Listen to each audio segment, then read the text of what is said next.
Assalamualaikum warahmatullahi wabarakatuh.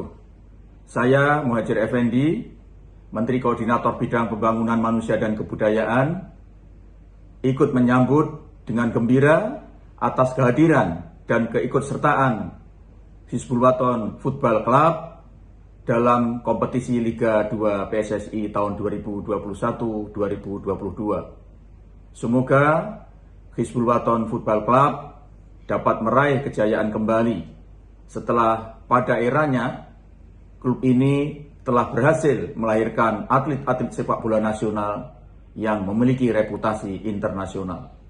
Saya bangga dengan Hizbul Wathan Football Club.